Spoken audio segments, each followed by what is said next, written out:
आप सभी को नमस्कार, सुप्रभात। सार्थक government job point YouTube channel आप सभी लोगों का हार्दिक स्वागत करता है।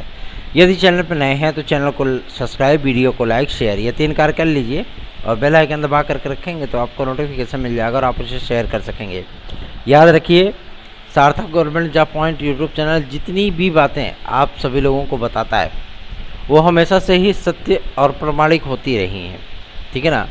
और जितनी भी सूचनाएं आप सभी लोगों को दी जाती हैं वो एक्यूरेट, एकदम टनाटन सही होती हैं, ठीक है। खबरों की शुरुआत करेंगे और आप सभी लोगों को सारी अपडेट देंगे, इसलिए इस वीडियो में एंड तक ज़रूर बने रहें। आप लोगों ने स्वयं देख लिया होगा कि हमने जो सूचनाएं आप लोगों को दी थी वो कितनी सही हुई हैं और कितनी गलत हुई हैं, ठीक है ना। बमुश्किल है कि मतलब कोई सूचना हमारी किसी तकनीकी समस्या के कारण या विचार के आदान प्रदान के कारण, परिवर्तन के कारण गलत हो गई हो तो हो गई हो, लेकिन मुझे तो ऐसा नहीं लगता कि कोई सूचना हमारी गलत होगी। खबरों की शुरुआत करने से पहले आप सभी लोगों से मैं एक गुजारिश और करना चाहूँगा। आप लोगों के पास अभी 3 महीने का टाइम है, ठीक है ना। इन 3 महीनों में आप सभी लोगों को कैसी तैयारियां करनी हैं ये आप तय करेंगे। बेहतरीन ढंग से तैयारियां करेंगे तो जाहिर सी बात है बेहतरीन विकल्प भी उपलब्ध हो पाएगा। बात करते हैं आपके UPSSC को लेकर के। UPSSC ने कल शाम को PET 2023 का विज्ञापन जारी किया और 30 तारीख तक आप लोगों को आवेदन करने का अवसर भी प्रदान किया है। इसमें एक प्रमुख मुद्दा ये था कि भैया ऐसी बात है कि आयु वर्ग में छूट मिलेगी कि नहीं।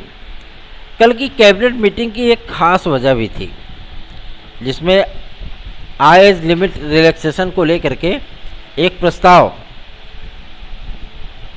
रखा गया था जिसको स्वीकार तो किया गया, लेकिन उसमें बहुत सारे परिवर्तन भी हैं जो कि समाचार पत्रों में आप लोगों को देखने के लिए नहीं मिले होंगे। टोटल 32 प्रस्तावों को मंजूरी दी गई। उसमें से क्या क्या चीज़ें थीं वो मैं आप सभी लोगों को बता देना चाहता हूँ। नए शिक्षा सेवा चयन आयोग के गठन की मंजूरी और उसके विधेयक को मानसून सत्र में प्रेषित करना, मतलब पेश करना। उसके बाद वो पारित होगा। पारित होने के बाद वो राज्यपाल आनंदीबेन जी के पास जाएगा। उसके बाद वहाँ पे सिग्नेचर होगा, फिर वो कानून बन जाएगा। अब आप ये सोच रहे होंगे कि इन प्रक्रियाओं में तो लगभग 2 से 3 महीने का वक्त लग जाएगा। नहीं, आप बिल्कुल गलत हैं। इन सभी प्रक्रियाओं में केवल और केवल 20 से 22 दिन का टाइम लगेगा, इससे ज़्यादा नहीं लगेगा, ठीक है। क्योंकि पहला अनुपूरक बजट में इसको रखा जाएगा। पहले अनुपूरक बजट पेश होगा, सभी डिपार्टमेंट के लिए जो है धन आवंटित किया जाएगा, उसके बाद प्रक्रिया चल निकलेगी, ठीक है ना। और बात करते हैं आपके एज रिलैक्सेशन को लेकर के, तो एक महत्वपूर्ण अपडेट प्राप्त हुई है आयु वर्ग की छूट को लेकर के, जिसमें 21 वर्ष से लेकर के 40 वर्ष, ध्यान से सुनिएगा, 21 वर्ष से लेकर के 40 वर्ष जिस भी विभाग में आयु सीमा रखी जाती है, ठीक है ना, 21 से 40 वर्ष। क्योंकि इसमें एक तकनीकी समस्या ये आ रही है जिसमें अगर आयु वर्ग में छूट दिया जाएगा तो जाहिर सी बात है अगर 3 वर्ष या 5 वर्ष अनरिजर्व कैटेगरी को दिया जाएगा तो रिजर्व कैटेगरी को भी उसके ऊपर ले जाना पड़ेगा, ठीक है ना। तो इसलिए 21 से 40 वर्ष जिसमें आयु वर्ग है उसमें एज रिलैक्सेशन को लेकर के अभी सहमति नहीं बन पाई है, ठीक है ना। और जिसमें 18 से लेकर के 25 वर्ष आयु वर्ग है या 28 वर्ष आयु वर्ग है, ठीक है ना, उसमें 3 से लेकर के 5 वर्ष के आयु सीमा की छूट को लेकर के प्रपोजल रखा गया है। इसमें आपका UPSSC भी आ जाता है, ठीक है ना। तो इसलिए आप सभी लोगों से मैं गुजारिश करना चाहता हूँ कि तैयारियाँ शुरू कर दीजिए और तैयारियों पर विशेष फोकस करिए। अब कई विद्यार्थियों के मन में ये हलचल उत्पन्न हो जाएगी कि कहीं ऐसा तो नहीं कि UPSSC में हमें एज रिलैक्सेशन नहीं मिलेगा। तो मैं आप सभी लोगों से बताना चाहता हूँ UPSSC में एज रिलैक्सेशन ये पूर्णतया लोक सेवा आयोग के हाथ में नहीं है। ये टोटल के टोटल आपके शासन के हाथ में है। और शासन के पास ऐसा भी नहीं कि प्रस्ताव नहीं है, प्रस्ताव है, ठीक है ना। तो आय वर्ग की जो छूट है ना, वो आप सभी लोगों को प्रदान किया जाएगा। और सबसे बड़ी चीज़ ये है कि 21 से लेकर के 40 वर्ष तक जिसको विचार के लिए रखा गया है कि क्या इनमें आयु वर्ग में छूट दिया जाए कि ना दिया जाए, EWS को 3 वर्ष से लेकर के 5 वर्ष का एज रिलैक्सेशन दिया जाए कि ना दिया जाए, इन तमाम मुद्दों पर बाकायदा डिस्कशन हो रहा है। और उम्मीद की जा रही है कि ROARO 2023 के विज्ञापन के पहले इस पर कुछ न कुछ निर्णय अवश्य हो जाएगा। PET के विज्ञापन के संबंध में मैंने कहा था जुलाई लास्ट या अगस्त में 15 तारीख के पहले आपका PET 2023 का विज्ञापन आ जाएगा। विद्यार्थी मांग कर रहे थे कृषि प्राविधिक सहायक के विज्ञापन की, और कल की डेट में ये भी कंफर्म हो गया था कि PET की 2023 को कराने के बाद ये सारे विज्ञापन जारी किए जाएंगे। अब विद्यार्थियों के मन में ये तमाम सवाल होंगे कि 2022 अभी हमारा जनवरी तक वैलिड है ना, तो क्या ये हमारा ख़राब चला जाएगा? ऐसी कोई फ़िलहाल तो संभावना नहीं दिख रही है कि आपका 2022 का 6 महीने 5 महीने बर्बाद चला जाएगा। वो अभी वैलिडिटी उसकी है। तो जाहिर सी बात है PET इतनी जल्दी उसका रिजल्ट डिक्लेयर नहीं हो पाएगा, ठीक है ना। PET का रिजल्ट इतनी जल्दी डिक्लेयर आपका नहीं हो रहा है क्योंकि पूरे अगस्त आपके आवेदन चलेंगे। पूरा सितंबर आप सभी लोगों की फार्मों की स्कैनिंग और एडमिट कार्ड जारी होने में लग जाएगा। अक्टूबर या नवंबर में आपको इसका एग्ज़ाम देखने के लिए मिलेगा, ठीक है ना। और दिसंबर और जनवरी, ये जनवरी में आपका परिणाम आएगा, तब तक आपकी PET 2022 समाप्त हो चुकी होगी, ठीक। तो उम्मीद की जा सकती है कि 40% उम्मीद है कि अब आप लोगों का कोई विज्ञापन 2022 के माध्यम से जारी किया जाएगा। लेकिन जो हमारे भाई बंधु हैं जो एज रिलैक्सेशन को लेकर के उम्मीदें लगाए बैठे हैं कि हमको अवसर मिलेगा, वो निराश बिल्कुल ना हो। प्रस्ताव पे विचार हो रहा है और उम्मीदें की जा रही हैं, क्योंकि देखिए सपोर्ट तो मिलता नहीं है, ठीक है ना। अगर आप सभी लोगों से सहयोग किसी प्रकार का मिले तो उत्साह बढ़ता है, लेकिन आप लोग कोई सहयोग करते नहीं हैं, इसलिए हम लोग भी निरुत्साहित हो जाते हैं। अब प्रपोजल है तो उसको गवर्नमेंट एक्सेप्ट भी कर सकती है और रिजेक्ट भी कर सकती है, ये तो आप लोगों की किस्मत जाने और भाग्य जाने, ठीक है।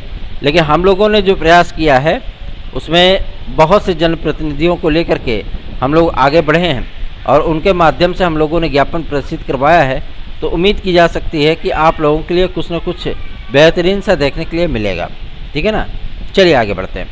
अब बात करेंगे आपके शिक्षा सेवा चयन आयोग को लेकर के। गठन की मंजूरी मिल चुकी है, उसका ब्लूप्रिंट एक्सेप्ट कर लिया गया है कि आयोग का प्रारूप क्या होगा, ठीक है। सारी चीज़ें, कौन कौन सी भर्तियां ये कराएगा, किस किस नियमावली के तहत कराएगा, सारी चीज़ें क्लियर हो चुकी हैं। और सर्वोच्च न्यायालय के आदेश के बाद चूँकि जो नियमावली बनी है उसमें B.Ed प्रशिक्षितों को भी प्राथमिक और उच्च प्राथमिक शिक्षक भर्ती में सम्मिलित किया गया है, ठीक है ना। बाद में आप सभी लोगों को किसी प्रकार का कोई जद्दोजहद न देखने के लिए मिले, इसलिए सारी चीज़ें अभी ही क्लियर हो गई हैं। और शुरुआत से ही मैं ये कहता रहा हूँ कि इसका मुख्यालय माध्यमिक शिक्षा सेवा चयन बोर्ड का जो कार्यालय है वहीं पे बनेगा, ठीक है। लेकिन बहुत से लोग जो थे वो चिल्लाते थे, अरे लखनऊ बन रहा है, लखनऊ बन रहा है। अरे पहले ही बोल दिए भैया, नहीं प्रयागराज बनेगा, ठीक है ना, क्योंकि उसका कोई प्रपोजल था ही नहीं लखनऊ बनने का। लेकिन फालतू है में अपना जो है मतलब हो हल्ला करके चमकाने की कोशिश किया इन लोगों ने, ठीक है।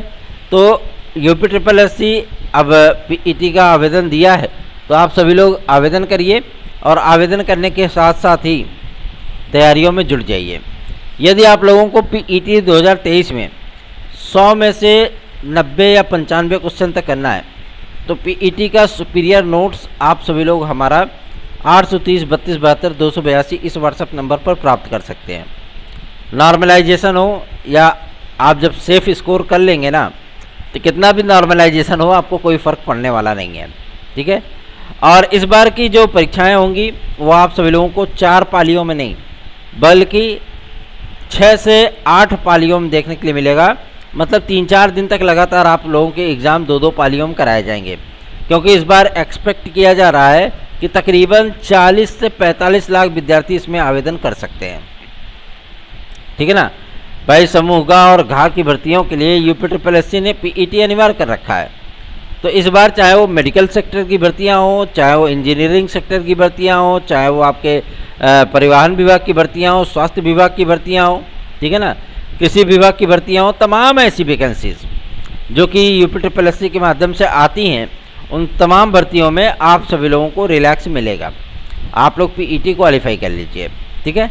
क्वालिफाई करने के लिए अगर आप सोचते हैं कि हम क्या पढ़ें, कैसे हमारी तैयारी होगी, तो जो पीईटी का सिलेबस है, चाहे वो इतिहास हो, भूगोल हो, अर्थशास्त्र हो, नागरिक शास्त्र हो, तर्कशक्ति हो, अंग्रेजी हो, हिंदी हो, आप लोगों को एकदम फैक्चुअल चीज़ें हमारे नोट्स में उपलब्ध कराई गई हैं।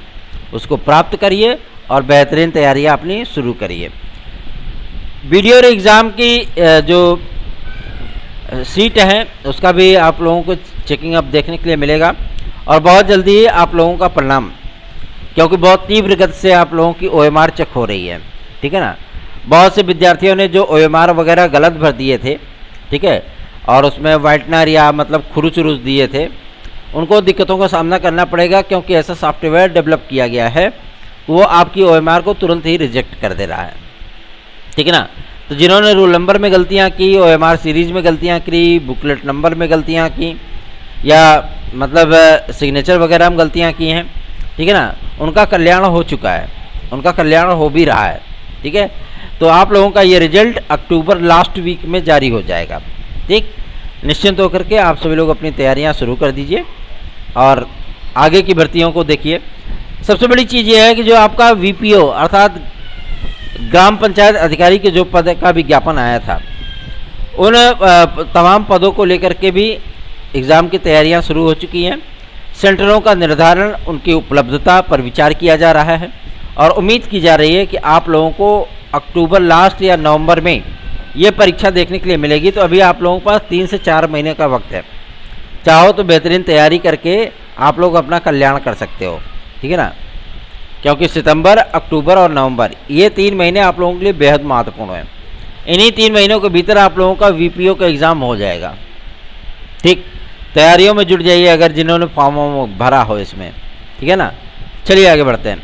अब बात करेंगे आपके एलटी ग्रेड और जेएससी प्रवक्ता के विज्ञापन को लेकर के। आज बहुत से समाचार पत्रों में लिखा गया है कि 1 साल से अधिक समय बीत गया, अधियाचन है लोक सेवा आयोग के पास, लेकिन विज्ञापन नहीं जारी हुआ है।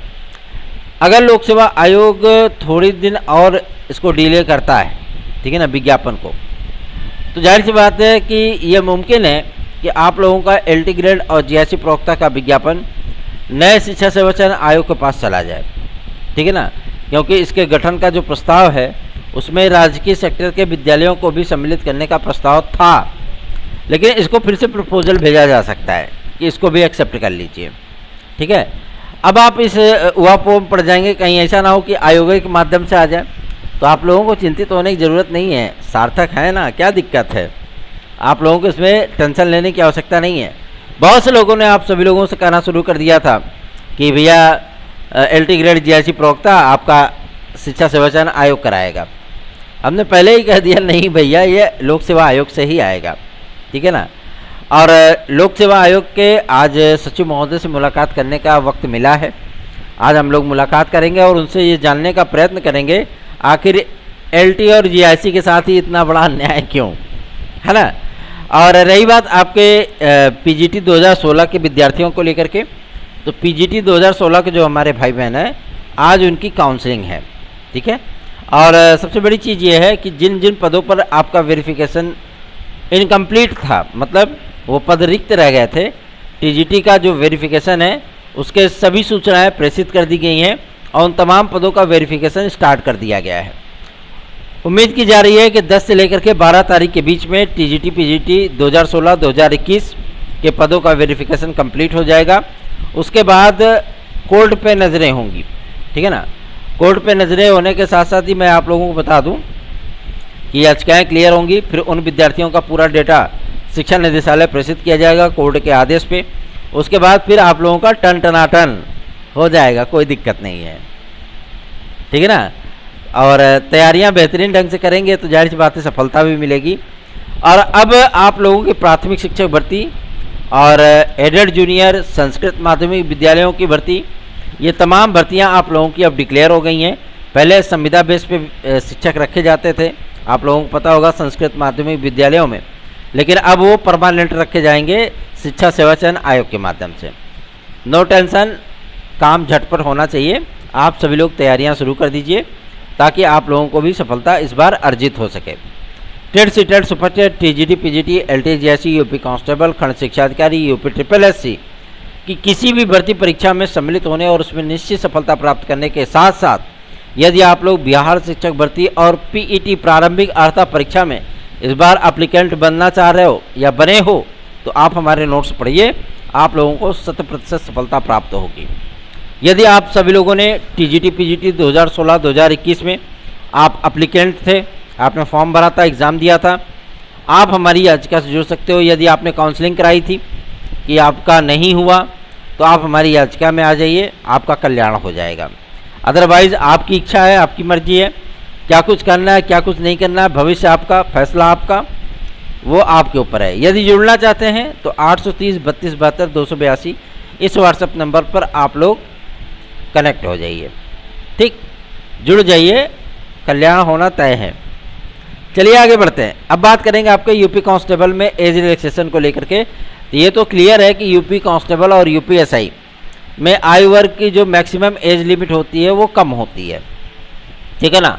तो इनमें आयु वर्ग को छूट को लेकर के प्रस्ताव को मंजूरी दी जा सकती है और इस पर 100% क्लियर हो सकता है कि आप लोगों को 3 से लेकर के 5 वर्ष का आयु सीमा में छूट मिलेगा। लेकिन सबसे बड़ी टेंशन है आपके यूपीपीएससी को लेकर के। यूपीपीएससी में एज रिलैक्सेशन को लेकर के हम लोगों का जो प्रयास है अब थोड़ा सा और तेज होगा, ठीक है ना। और कोशिश की जाएगी कि विद्यार्थियों को एज रिलैक्सेशन मिले, क्योंकि जो प्रयास होंगे तो जाहिर सी बात है आप लोगों को उसका सुखद परिणाम भी अर्जित होगा। बने रहिए सार्थक government job point YouTube channel पर। ऐसे ही आप सभी लोगों को महत्वपूर्ण अपडेट के लिए हम हमेशा से ही अपने चैनल पे बुलाते रहे हैं और अपने चैनल के लिए आप लोगों को प्रेरित भी करते रहे हैं। धन्यवाद, आप सभी का दिन शुभ हो।